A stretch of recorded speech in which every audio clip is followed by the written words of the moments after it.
Hello नमस्कार दोस्तों, आज ये वीडियो एक खास टॉपिक पर है। टॉपिक है कॉन्स्टिट्यूशन, संविधान, जिसकी चर्चा पूरे देश में होती है। आज भारत में बहुत से लोग संविधान को नाम से तो जानते हैं, सुनते हैं। संविधान के नाम से राजनीति होती है और राजनीतिक मंचों पर संविधान को लेकर भाषण तक दिए जाते हैं। अगर हम बात करें संविधान के आर्टिकल और चैप्टर की जानकारी की, तो बहुत ही कम लोगों को जानकारी होगी। जानकारी छोड़िए, बल्कि मूल संविधान का स्ट्रक्चर और बेसिक नॉलेज ही नहीं है कॉन्स्टिट्यूशन संविधान के बारे में। वैसे तो हमारे एजुकेशनल सिस्टम में संविधान जैसे इंपॉर्टेंट टॉपिक्स को ऐड किया जाना चाहिए, ताकि यूथ जनरेशन उसका बेसिक जान पाए और समझ पाए। उसके लिए एक खास प्रोग्राम सेट होने चाहिए रेगुलर बेसिस पर। लेकिन अफसोस कि नेताओं से लेकर सड़कों पर लोग संविधान की दुहाई तो देते हैं, संविधान की किताबें लेकर राजनीतिक मंचों पर मुद्दा बनाया जाता है, पर अपनी सरकारों में ना ही संविधान को एजुकेशनल सिस्टम में ऐड किया जाता है, ना ही कोई एक्स्ट्रा प्रोग्राम चलाए जाते हैं। कुछ लोग संविधान कॉन्स्टिट्यूशन न पढ़ना चाहते हैं, ना ही समझना, ना ही सरकारें इसे इंडियन एजुकेशनल सिस्टम में शामिल करना चाहती हैं। तो आज हम इतिहास की गहराइयों में उतरते हैं और संविधान की सच्चाई को सामने लाते हैं। आखिर क्यों ऐसे लोगों को आज देश ने भुला दिया जिनका योगदान संविधान के निर्माण में अग्रणी था। भारत के राजनीतिक दलों और कुछ विशेष रणनीति के तहत उन लोगों को भुला दिया गया है जिनका खूब योगदान रहा भारत के संविधान के निर्माण में। तो आज का वीडियो एक स्पेशल वीडियो है जो भारत के संविधान की पूरी कहानी, पूरी सच्चाई के साथ बयां करेगा। ये वीडियो संविधान के निर्माण करने से लेकर निर्माणकर्ताओं की कहानी तक, आखिर क्या थी BN राव की सच्ची भूमिका और क्यों कुछ लोग भुला दिए गए, क्यों सारा क्रेडिट BR अम्बेडकर को ही दिया जाता है। शुरुआत से लेकर अंत तक हर छोटी छोटी डिटेल के साथ हम गहराई से बात करेंगे, सरल भाषा में समझेंगे, ताकि आप संविधान कॉन्स्टिट्यूशन की पूरी कहानी को समझ सकें। और वीडियो को बिना स्किप किए लास्ट तक जरूर देखिएगा। अगर वीडियो पसंद आए तो लाइक करें और ज्यादा से ज्यादा लोगों को शेयर करें, क्योंकि जो लोग आज एक तरफा नैरेटिव सेट करने की कोशिश कर रहे हैं उनको भी उनका जवाब मिल सके। और अपने थॉट्स को, अपने विचार को हमारे कमेंट बॉक्स में जरूर शेयर करिएगा। तो दोस्तों, इंडियन कॉन्स्टिट्यूशन, भारत का संविधान, कोई रातों रात की रचना नहीं है। इसकी जड़ें ब्रिटिश काल से जुड़ी हैं। साल 1857 की क्रांति के बाद गवर्नमेंट ऑफ इंडिया एक्ट आया, जिसे ब्रिटिश क्राउन का डायरेक्ट कंट्रोल शुरू हुआ। फिर 1861, 1892 और 1909 के इंडियन काउंसिल एक्ट के लिमिटेड वोटिंग राइट्स मिले, पर सिर्फ रिच और अमीर और एजुकेटेड लोग वोट कर सकते थे। गरीबों और अनपढ़ों को वोट करने का अधिकार नहीं था। ईयर 1919 के एक्ट ने डुअल गवर्नेंस दिया और 1935 का गवर्नमेंट ऑफ इंडिया एक्ट, जिसे सैमुअल होरे ने ड्राफ्ट किया, इसमें फेडरल स्ट्रक्चर और प्रोविंशियल लिस्ट, प्रांतीय सूचियां और पावर ऑफ गवर्नर, ये सभी चीजें शामिल थी, जो बाद में हमारे संविधान की नींव बनी।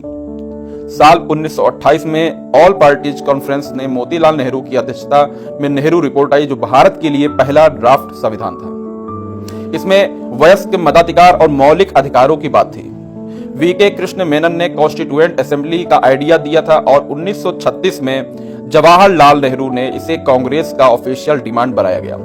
1939 में C राजगोपालाचारी ने फिर उठाया। 1940 में अगस्त ऑफर से ब्रिटिश ने माना कि भारतीय अब अपना संविधान खुद बनाएंगे। 1942 का क्रिप्स मिशन फेल हुआ, लेकिन 1946 के कैबिनेट मिशन प्लान से संविधान सभा का रास्ता साफ हुआ और इसमें 389 मेंबर्स थे, जो 292 प्रांतों से, 93 रियासतों से और 4 चीफ कमिश्नर प्रांतों से थे। और चुनाव हुए 1946 में, जहां कांग्रेस ने 208 और मुस्लिम लीग ने 73 सीटें जीती थी। 6 दिसंबर साल 1946 को संविधान सभा बनी, जिसकी पहली बैठक 9 दिसंबर 1946 को नई दिल्ली के कॉन्स्टिट्यूशन हॉल में हुई थी, जो अब संसद का सेंट्रल हॉल है, जिसमें टोटल 207 मेंबर मौजूद थे और इसके टेम्परेरी अस्थायी अध्यक्ष सच्चिदानंद सिन्हा थे और उन्होंने इस सभा को संबोधित भी किया था।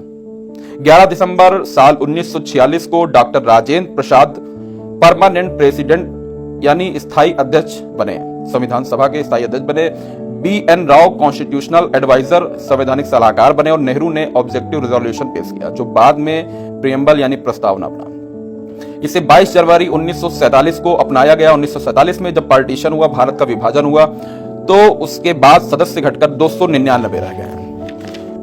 मुस्लिम लीग ने बायकॉट किया, लेकिन विभाजन के बाद 28 सदस्य बाद में शामिल हुए थे। संविधान सभा में 15 महिलाएं भी थी, जैसे सरोजनी नायडू, हंसा मेहता, दुर्गाबाई देशमुख, अमृत कौर, विजय लक्ष्मी पंडित व अल्पसंख्यकों के प्रतिनिधि रहे फ्रैंक एंथनी, HP मोदी और अरी बहादुर गुरु।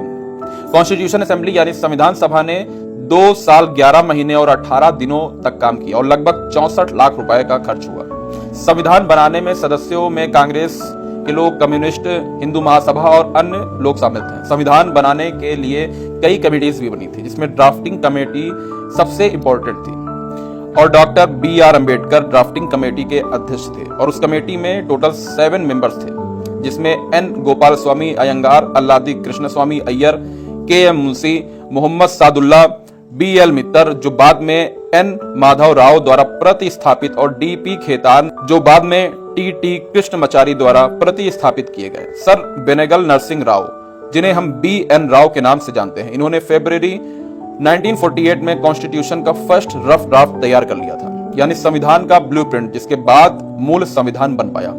Sir B.N. राव ने संविधान के लिए दुनिया भर के कॉन्स्टिट्यूशन से इंस्पायरेशन लिया, जिसमें यूके से उनका पार्लियामेंट्री सिस्टम, यूएस से जुडिशली रिव्यू और फंडामेंटल राइट्स, आयरलैंड से डायरेक्टिव प्रिंसिपल्स और फ्रांस से लिबर्टी, इक्वलिटी, फ्रेटर्निटी। ओरिजिनल संविधान हैंड रिटन था, जिसे प्रेम बिहारी नारायण रायजादा ने लिखा था और इसे लगभग 6 महीने का समय लग गया था और नंदलाल बोस ने इसे डेकोरेट किया था।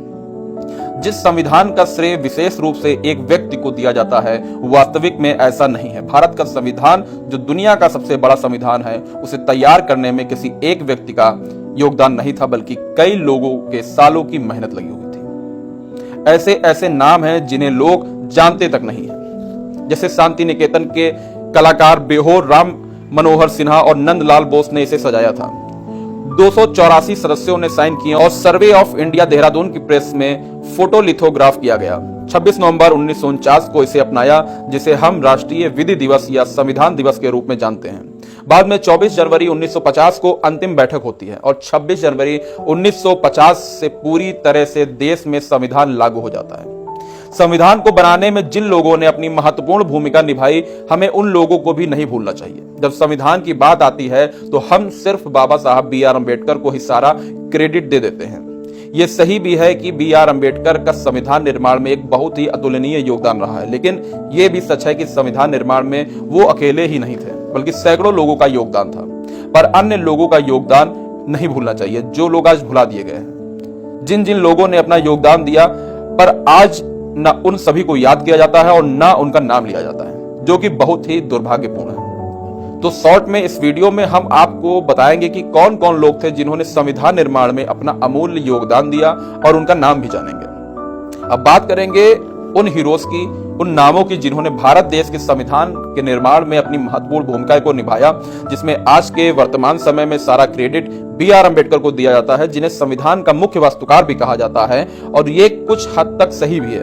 उन्होंने सोशल जस्टिस, SC/ST राइट्स और इक्वलिटी पर फोकस किया, लेकिन ये कलेक्टिव एफर्ट था सर B.N. राव का, जिन्होंने 60+ कॉन्स्टिट्यूशन को स्टडी करके पहला रफ ड्राफ्ट तैयार किया था और इस देश को दिया था, जिन्हें इस संविधान का टेक्निकल बैकबोन भी कहा जा सकता है। SN मुखर्जी ने लीगल लैंग्वेज दी थी, अल्लादी अय्यर ने जुडिशियल फ्रेमवर्क बनाया, नेहरू ने प्रियम्बल के लिए ऑब्जेक्टिव रिजोल्यूशन दिया और सरदार पटेल ने प्रिंसली स्टेट्स का इंटरोगेशन किया।